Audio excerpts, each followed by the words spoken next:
السلام عليكم، ازيكم عاملين ايه؟ اتمنى تكونوا بخير. الحمد لله رسميا منتخب مصر يتأهل لربع النهائي بعد الفوز على بنين بثلاث اهداف، الثلاثه اجمل من بعض. هدف لمروان عطيه عالمي، هدف لياسر ابراهيم برأسيه بتاعت سيرجيو راموس كده ما اعرفش عملها ازاي، فكرنا بايام محمد عبد المنعم، والثالث محمد صلاح ختمها بعد اسيست حلو من زيزو.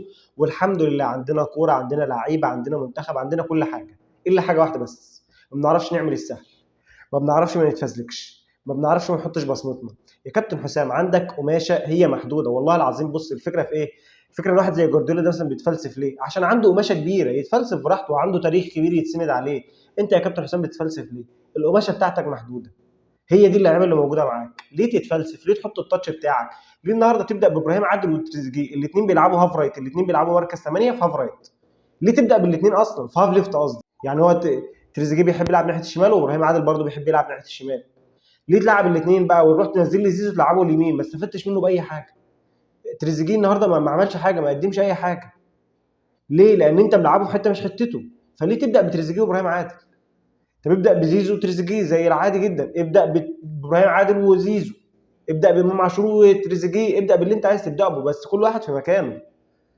انت عندك قماشه هي مش محدوده شويه بس قماشه حلوه، استغلها صح. انت شوف شكل المنتخب قبل الشوط الاول، شوف شكل المنتخب في الشوط الاول كان عامل ازاي، وشوف بعد التبديلات بقى عامل ازاي. مجرد بس ما انت ظبطت سيستم اللعيبه، انت كل واحد يلعب في مكانه.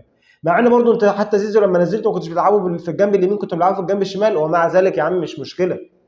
بس هي دي قماشه اللعيبه اللي معاك يا كابتن حسام، مش لازم تتفزلك بالله عليك. خلصنا من النقطه دي. تاني نقطه، ليه مصطفى محمد؟ هو مصطفى محمد كافر يا اسطى؟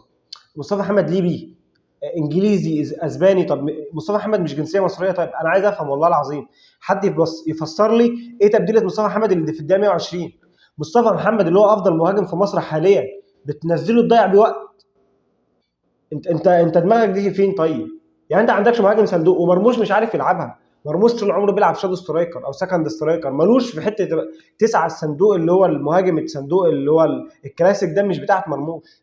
عندك واحد دبابه مصطفى محمد قاعد بره، ليه ما تستغلوش؟ ليه بجد؟ انا نفسي افهم النقطه دي. ماشي من نقطه مصطفى محمد، طيب نروح بقى لنقطه اللي انا مش قادر افهمها بجد.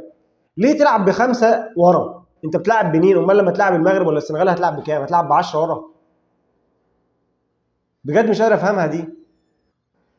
عموما الحمد لله الماتش خلص وفزنا، والحمد لله ان شاء الله ربنا يكرمنا في ربع النهائي. ولكن بجد والله العظيم حسام حسن عنده شويه عك كده بيعملهم، انا لحد دلوقتي مش قادر افهمهم وما لهمش اي تفسير عندي والله. وختاما وليس اخرا، يعني لعيبه الاهلي النهارده علوا المستوى على الاخر ما شاء الله، الله اكبر عليهم، يعني ظبطوا الاداء واكتر بصراحه.